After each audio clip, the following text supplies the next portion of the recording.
It's recognized for Thank 4 you, minutes. Mr. Speaker, and I thank the gentleman from Colorado. I rise today to urge my colleagues to defeat the previous question so we can turn our attention to the issue that is so critical for this body to address right now. I speak of the Federal Communications Commission's decision and its assault on net neutrality. The FCC is expected to vote tomorrow to eliminate the rules that protect our Internet.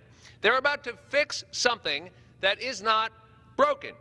Now, maybe the words net neutrality make your eyes glaze over, but this issue is critical to anyone who uses the Internet, which is really all of us. And it's not that complicated.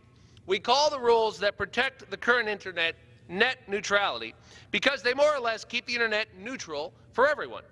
A neutral Internet means we all have access to the same legal content and services no matter where or how we get our Internet.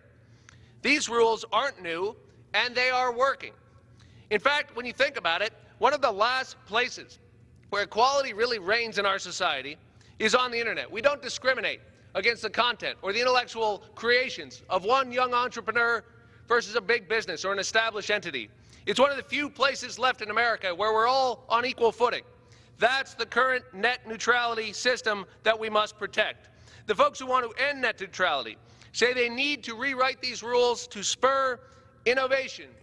Really, Mr. Speaker? It's hard to look at the Internet as it's blossomed in America and say we lack innovation. Innovation is everywhere. Look at all the new apps and websites and devices and services that we all rely on every day. This innovation exists not in spite of net neutrality. This innovation exists in large part because of net neutrality. Net neutrality is not a bug, Mr. Speaker. Net neutrality is a feature, and that is why we must protect it. Of course, the real reason that people want to end net neutrality is money and profitability. Getting rid of net neutrality would expose consumers to all sorts of practices that right now are banned. Practices like throttling, which means your Internet company doesn't have to provide the same access to all companies. So if they don't like one company, they can slow down your access to that site. They could block the site entirely. They could tell a streaming service like Netflix that they have to pay more or make their site work differently. These extra costs for Netflix are going to get passed on to all of us, the consumers. And while some of us have a few choices when it comes to Internet service providers, most of us don't.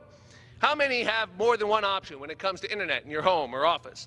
These companies have a functional monopoly. So many of them can do basically whatever they want and not lose customers. That's why we need some common sense rules in place to protect consumers. These rules are called net neutrality. So what can we do to stop the FCC from harming this free Internet? Well, I've introduced legislation in just the last couple of days that would block this proposal and protect the Internet. H.R. 4585, the Save Net Neutrality Act, would simply prevent the FCC from relying on this process they've used to roll these rules back. It's really that simple. And we know the FCC's rulemaking process was so messed up, so corrupted, so screwed up that it's being investigated right now by the New York Attorney General. So I urge all of my colleagues on both sides of the aisle to defeat this previous question so we can move to debate my bill, the Save Net Neutrality Act, and address this critical issue. This is our chance to protect the Internet as it has always existed, an Internet that is working fine as it is. To the FCC, we say, if it ain't broke, don't fix it. Thank you, Mr. Speaker, and I yield back.